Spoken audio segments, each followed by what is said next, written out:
আজকে আমরা এখানে দাঁড়িয়ে আছি আমাদের পাথরঘাটা বরগুনা জেলার হচ্ছে কৃতি সন্তান মেধাবী শিক্ষার্থী ছিল পাথরঘাটা উপজেলার তুফায়েত জেলা হোসেনকে হচ্ছে ঢাকা বিশ্ববিদ্যালয় ফজলুল হকের শিক্ষার্থীরা হচ্ছে পিটিয়ে হত্যা করেছে।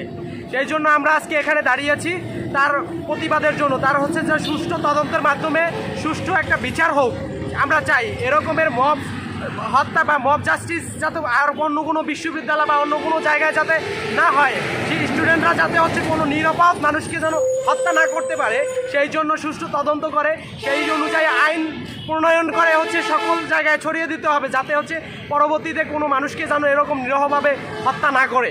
আমরা এই জন্য হচ্ছে আজকে মানববন্ধন করছি বরিশাল বিশ্ববিদ্যালয়ের এবং বরগুনা জেলা অ্যাসোসিয়েশনের শিক্ষার্থীরা। না না না কি বললাম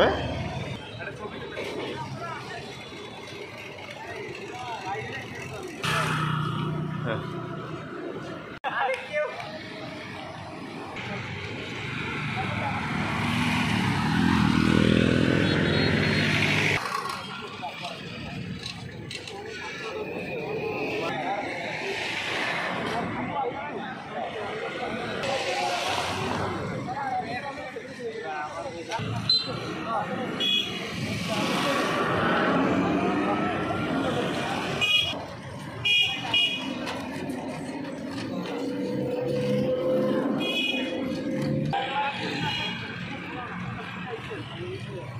ভাই দুই একটা ভিডিও নেন তারপরে